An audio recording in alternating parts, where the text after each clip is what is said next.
നമസ്തേ. School വിദ്യാഭ്യാസത്തിൽ Kerala syllabus ഇപ്പോൾ വിദ്യാർത്ഥികൾക്ക് അഭിലഷണീയമല്ലാതെ വന്നുകൊണ്ടിരിക്കുന്നു എന്നൊരു വാർത്ത ഇന്നത്തെ പത്രത്തിൽ കണ്ടു. കൂടുതൽ ആൾക്കാർ വിദ്യാർത്ഥികൾ കേന്ദ്ര സിലബസിലേക്ക് മാറുന്നു എന്നാണ് ആ വാർത്ത പറയുന്നത്. കേന്ദ്ര സിലബസ് ആയാൽ പല ഗുണങ്ങളുണ്ട്, അത് വേറൊരു കാര്യം. പക്ഷേ എന്തുകൊണ്ട് അത് അവരൊക്കെ പഠിക്കുന്നതെന്ന് പറഞ്ഞു കഴിഞ്ഞാൽ അൺഎയ്ഡഡ് സ്കൂളുകളിലാണ്, പൈസ കൊടുത്താണ് പഠിക്കുന്നത്. പണ്ട് ഞാൻ പഠിക്കുമ്പോൾ, ഞാൻ 63-66 കാലഘട്ടത്തിലാണ് SLC പഠിക്കുന്നത്. അതായത് 8, 9, 10 ക്ലാസ്സുകളിൽ പഠിക്കുന്നത് പറഞ്ഞാൽ 63-66 കാലഘട്ടം. 66 മാർച്ചിലാണ് ഞാൻ SLC പാസ്സായത്.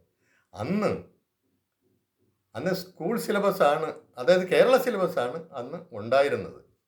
കേരള സിലബസിൽ SLC പാസ്സാകണമെന്നുണ്ടെങ്കിൽ ഒരു വലിയ പാടാണ്. കാരണം എന്ന് പറഞ്ഞാൽ ഈ അധ്യാപകരൊക്കെ വളരെ കർശനമായ രീതിയിലാണ് നമ്മളുടെ ഉത്തരങ്ങൾ അന്ന് വിലയിരുത്തിയിരുന്നത്. മാർക്കൊക്കെ വളരെ കുറവായിരിക്കും കുട്ടികൾക്ക്.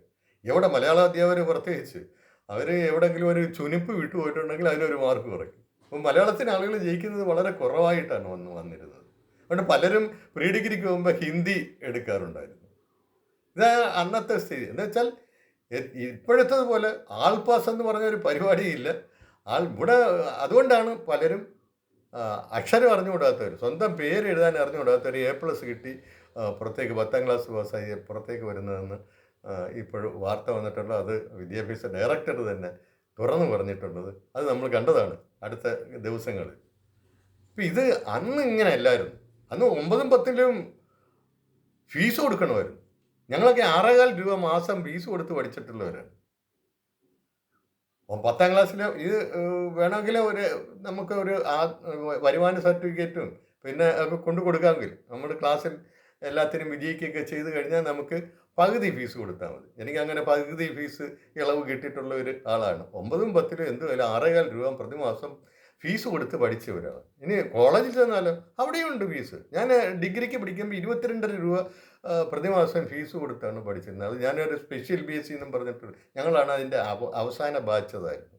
ഞങ്ങളായിരുന്നു സ്പെഷ്യൽ BScക്കാണ് പഠിച്ചിരുന്നത്. അതായത് പ്രീ ഡിഗ്രിക്ക് കൂടുതൽ മാർക്കുള്ളവർക്കാണ് സ്പെഷ്യൽ BScക്ക് അഡ്മിഷൻ കിട്ടുക. ഞാൻ മാത്സാണ് പഠിച്ചത്.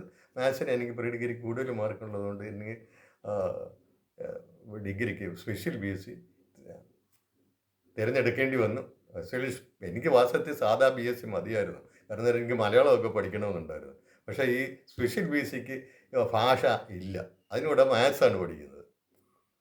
പിന്നെ ഇംഗ്ലീഷ് ഒറ്റ വർഷം മതി, ഫസ്റ്റ് ഇയർ മതി. അപ്പോൾ അങ്ങനെ അതാണ് അന്നത്തെ സ്പെഷ്യൽ BSc. പിന്നെ സമരം ചെയ്ത് ആൾക്കാർ മറ്റേ സ്പെഷ്യൽ എന്നും ജനറൽ എന്നും എഴുതുമായിരുന്നു ബ്രാക്കറ്റിൽ. BSc special, BSc general.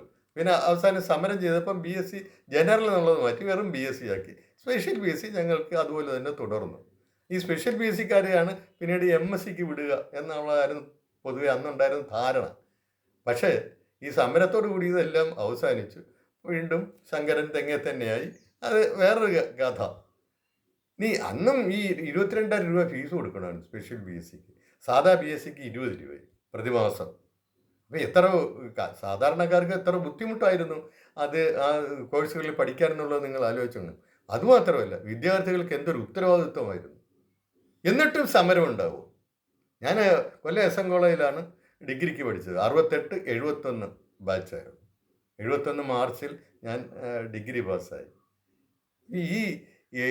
ഈ സമയത്ത് ഞാൻ അവിടെ 68-ൽ ഡിഗ്രിക്ക് ചേരാൻ ചെല്ലുമ്പോൾ നമ്മുടെ G. സുധാകരൻ, മാർക്സിസ്റ്റ് പാർട്ടിയുടെ നേതാവ് G. സുധാകരൻ അവിടെ നിന്ന് പാസ് ഔട്ട് ചെയ്തിരിക്കുന്നു. പക്ഷേ എന്നാലും അദ്ദേഹം SFIക്ക് വേണ്ടി പ്രസംഗിക്കാനായിട്ട് ക്ലാസ്സുകളിൽ വരുമായിരുന്നു. അത് വലിയ വലിയ പ്രസംഗമാണ് അദ്ദേഹത്തിൻ്റെത്. അന്ന് വലിയ അപ്രീസിയേഷൻ വിദ്യാർത്ഥികൾക്ക് തോന്നുന്ന രീതിയിലുള്ള വലിയ പ്രസംഗങ്ങളാണ് അദ്ദേഹം നടത്തിയിരുന്നത്.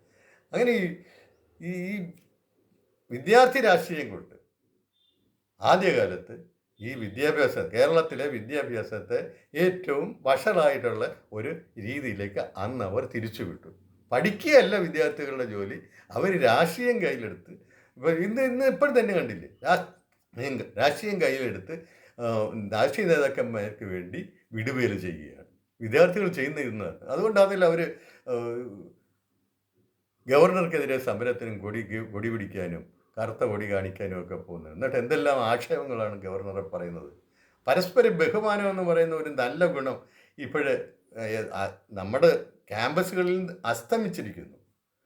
അധ്യാപകരെ എന്തെല്ലാം പറഞ്ഞാണ് ആക്ഷേപിക്കുന്നത്. ഒരു ഒരു പുറത്ത് പറയാൻ കൊള്ളാത്ത ഭാഷയിലാണ് അധ്യാപകരെ ഡാഷ എന്നും പറഞ്ഞിട്ട് വിളിച്ച് കുട്ടികൾ SFI വിദ്യാർത്ഥികൾ സ്കൂളിൽ സമരം ചെയ്യുന്നത്. കോളേജിൽ എല്ലാവർക്കും അറിയാമല്ലോ, പ്രിൻസിപ്പാളിലേക്ക് കസേര കത്തിക്കുക, പ്രിൻസിപ്പാൾ റിട്ടയർ ചെയ്യുമ്പോൾ അവർക്ക് കുഴിമാടം തീർക്കുക, ഇങ്ങനെയൊക്കെയുള്ള കലാപരിപാടി. ഇതാണോ നമ്മുടെ വിദ്യാഭ്യാസം നൽകുന്ന സംസ്കാരം? അപ്പോൾ ഇതിനൊരു പരിഹാരമായിട്ട് സാധാരണ ജനങ്ങൾ കണ്ടിരുന്നതെന്ന് പറഞ്ഞു കഴിഞ്ഞാൽ ഈ പൊതുവിദ്യാഭ്യാസ സ്ഥാപനങ്ങളിൽ നിന്ന് തങ്ങളുടെ മക്കളെ മാറ്റി അതായത് അൺഎയ്ഡഡ് സ്കൂളുകളിലാക്കുക, ഫീസ് കൊടുത്ത് പഠിക്കുക. ഇവിടെ ഫീസില്ല, ഫീസ് പിന്നീട് സമരം ചെയ്ത് ഫീസ് ഇല്ലാതാക്കി. പൊതുവിദ്യാഭ്യാസ സ്ഥാപനങ്ങളിൽ ഫീസ് കുറവായിരുന്നെങ്കിലും അന്ന് ഉയർന്ന ഫീസ് കൊടുത്ത് പഠിക്കാൻ ആളുകൾ തയ്യാറായി മുന്നോട്ട് വന്നു. എന്തിന്? ഈ സ്കൂളുകൾ അധ്യാപകരായിട്ടുള്ളവർ അവർ ആ പൈസ വാങ്ങിച്ചാണ് അവർ ജീവിതം പോറ്റുന്നത്. അവർ തന്നെ അവരുടെ മക്കള് അൺഎയ്ഡഡ് സ്കൂളുകളിൽ വിടും. എന്നിട്ട് അവരിവിടെ ഈ പിള്ളേരെ പഠിപ്പിക്കും. എന്നിട്ട് അവർ തന്നെ ഈ ട്രേഡ് യൂണിയൻ രീതിയിൽ സംഘടിച്ച് സമരങ്ങൾക്കും ബഹളത്തിനും ഒക്കെ പോവുകയും ചെയ്യും. എങ്ങനെയാണ്? എന്തൊരു കഷ്ടമാണ്. അത് കുറേ പാവങ്ങളെ പഠിപ്പിച്ച് കണ്ണ് തെളിയിപ്പിക്കുക, മറ്റൊരു സ്വന്തം മക്കളെ പഠിപ്പിച്ച് കണ്ണ് തെളിയിക്കുക. ഇതായിരുന്നു അന്നത്തെ ഇന്നത്തെ അവസ്ഥ അത് തന്നെ. എൻ്റെ ഭാര്യ ഒരു ഹൈസ്കൂൾ ടീച്ചറായിരുന്നു.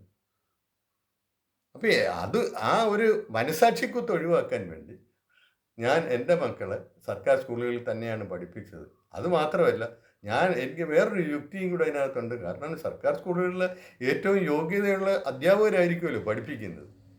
പക്ഷെ അവിടെ വേറൊരു പ്രശ്നം കൂടെ വന്നു. അതായത് യോഗ്യത ഉണ്ടെങ്കിലും ഇവർ ഈ ട്രേഡ് യൂണിയൻ രീതി സംഘടിച്ചു കഴിഞ്ഞ് സമരങ്ങളുമായിട്ട് നടന്നു കഴിഞ്ഞാൽ എങ്ങനെ അധ്യാപനം നടക്കാനാണ്? അപ്പോൾ പല കാര്യങ്ങൾ നോക്കുമ്പോൾ അൺഎയ്ഡഡ് സ്കൂളുകൾ തന്നെയാണ് ഏറ്റവും ബെസ്റ്റ്. അതിൽ തന്നെ കേരള സിലബസിനേക്കാൾ കേന്ദ്ര സിലബസാണ് നല്ലത്. കാരണം ആ കേന്ദ്ര സിലബസ് അനുസരിച്ചാണ് മറ്റ് അഖിലേന്ത്യാ പരീക്ഷകൾ വരുന്നത്. അപ്പോൾ അതിൽ പങ്കെടുക്കുന്നവർക്ക് വലിയ ഒരു ഗുണമാകും ഇത്. ഇതിലൊന്നും പങ്കെടുക്കാൻ ആവശ്യമില്ലാത്തവർ, നേതാവാകാൻ വേണ്ടി മാത്രം കോളേജിൽ വരുന്നവർ, 10, 30, 35 വയസ്സിലും ഡിഗ്രിക്ക് പഠിച്ചുകൊണ്ട് വിദ്യാർത്ഥി നേതാവായി നടക്കുന്നവർക്ക് ഇതിൻ്റെ ഒന്നും ആവശ്യമില്ല. അവർ രാഷ്ട്രീയത്തിന് വേണ്ടിയാണ്, രാഷ്ട്രീയത്തിൻ്റെ കളരിയാണ് അവർക്ക് വിദ്യാഭ്യാസ സ്ഥാപനങ്ങൾ.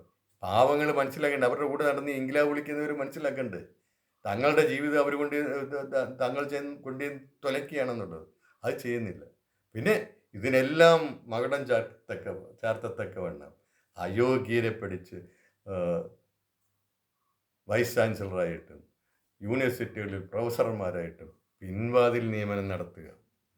അങ്ങനെ പിൻവാതിൽ നിയമനം സമ്മതിക്കാത്തതുകൊണ്ടാണല്ലോ ഇപ്പോഴത്തെ ഗവർണർക്കെതിരായിട്ട് ഇവിടെ വലിയ ബഹളം നടക്കുന്നത്. അപ്പോൾ അയോഗ്യരെ പിടിച്ചുകൊണ്ട് ഒരു യൂണിവേഴ്സിറ്റി വൈസ് ചാൻസലറായ ഗവർണർക്ക് ഒരു കത്തെഴുതുന്നത് കണ്ടില്ലേ? അത് ഗവർണർ തന്നെ അത് പരസ്യപ്പെടുത്തിയിരുന്നു. യുവർ എക്സലൻസി എന്ന് ആണല്ലോ ഒരാളെ അഡ്രസ്സ് ചെയ്യേണ്ടത്. അത് ഹിസ് എക്സലൻസി എന്നും പറഞ്ഞിട്ട് എന്താണ് ഇങ്ങനെയുള്ള ഒരു വൈസ് ചാൻസലറുടെ കാര്യം? എന്താ പറയുക, ആ വൈസ് ചാൻസലർ എങ്ങനെ വരുന്ന വഴിയാണ് പ്രശ്നം. ഒരു നിയമവും നോക്കാതെ, ചട്ടങ്ങൾ അനുസരിക്കാതെ, ഏതെങ്കിലും രാഷ്ട്രീയ നേതാവിൻ്റെ ഇഷ്ടം നടത്തി കൊടുക്കുന്ന വെറും പിണിയാളുകളായിട്ട് യൂണിവേഴ്സിറ്റി വൈസ് ചാൻസലർ മാറിയാൽ വിദ്യാഭ്യാസം തകരുമെന്നുള്ളൊരു യാതൊരു സംശയമില്ല. ആ തകർച്ചയാണ് നമ്മൾ ഇന്ന് നേരിടുന്നത്. അതുകൊണ്ടാണ് വിദ്യാർത്ഥികൾ ഈ കേരളത്തിലെ യൂണിവേഴ്സിറ്റിയിൽ പഠിക്കാൻ തയ്യാറാകാതെ വെളിയിൽ എങ്ങോട്ടെങ്കിലും പോകുന്നത്. ഇവിടെ പഠിക്കുന്നവർ ആൾപാസിൽ വരുന്നു, അക്ഷരം അവർക്ക് സ്വന്തം പേര് പോലും കൃത്യമായിട്ട് എഴുതാൻ അറിഞ്ഞുകൂടാത്തവരായിട്ട് അവർ മാറുന്നു. അക്ഷരമേ അറിഞ്ഞുകൂടാ. ഇങ്ങനെയുള്ളവർ അഖിലേന്ത്യാ മത്സര പരീക്ഷകളിൽ പോയാൽ എങ്ങനെ ഇരിക്കും? കേരളീയർ പലരും നേടുന്നുണ്ട്. അവരൊക്കെ വേറെ വിദ്യാഭ്യാസം നേടുന്നവരാണ്. ഇനി ഈ രാഷ്ട്രീയ നേതാക്കന്മാരിലെ മക്കളാരെങ്കിലും ഇവിടെ ഈ സമരത്തിനൊന്നും വെടി ലാത്തി ചാർജിൻ്റെ മുന്നിൽ എത്തുകയോ അല്ലെങ്കിൽ ഈ സമരത്തിന് പോവുകയോ ചെയ്യുന്നുണ്ടോ? രാഷ്ട്രീയ നേതാക്കന്മാരൊക്കെ അവർക്ക് സ്വന്തം മക്കളെ അവർ വേറെ സ്കൂളുകളിൽ, അതായത് അൺഎയ്ഡഡ് സ്കൂളുകളിൽ അയച്ച് പഠിപ്പിക്കുകയാണ്. ഇവിടെ എത്രയോ രാഷ്ട്രീയ നേതാക്കന്മാർ മന്ത്രിമാരായിട്ടിരിക്കുന്നവരുടെയും ഒക്കെ മക്കൾ എവിടെയാണ് പഠിക്കുന്നത്? അൺഎയ്ഡഡ് സ്കൂളുകളിൽ, അൺഎയ്ഡഡ് വിദ്യാഭ്യാസ സ്ഥാപനങ്ങളിൽ. കാരണം അവർക്ക് അവരുടെ മക്കളുടെ കാര്യത്തിൽ അവർക്ക് വലിയ ഉത്കണ്ഠയുണ്ട്, വലിയ കൺസേൺ ഉണ്ട്. പക്ഷെ മറ്റുള്ളവരുടെ മക്കളുടെ പേരിൽ അതെങ്ങനെങ്കിലും പോയി തൊലയട്ടെ എന്നുള്ളതാണ്. ഇവിടെ സ്വാശ്രയ സ്ഥാപനങ്ങൾക്കെതിരായിട്ട് ഭയങ്കര സമരമല്ല. 5 പേര് ബൂത്ത് മുമ്പിൽ മരിച്ചു, ഒരാളിപ്പം ജീവച്ഛവമായിട്ട് ഇരിക്കുന്നു. എന്നിട്ട് നേതാവ് ചെയ്തത് എന്താണ്? കേരളത്തിന് വെളിയിൽ സ്വാശ്രയ സ്ഥാപനത്തിൽ കൊണ്ടുപോയി പഠിപ്പിച്ചു. ഇതൊക്കെ എല്ലാവർക്കും അറിയാവുന്ന കാര്യങ്ങളല്ലേ. എന്നാലും മനുഷ്യർ ചിന്തിക്കത്തില്ല. ഈ 5 പേര് മരിച്ചവരുടെ കുടുംബം എന്തായി? ആ കുടുംബം തകർന്നു, നേതാവിൻ്റെ കുടുംബം രക്ഷപ്പെട്ടു. ഇത് അത് നമ്മൾ മനസ്സിലാക്കണം.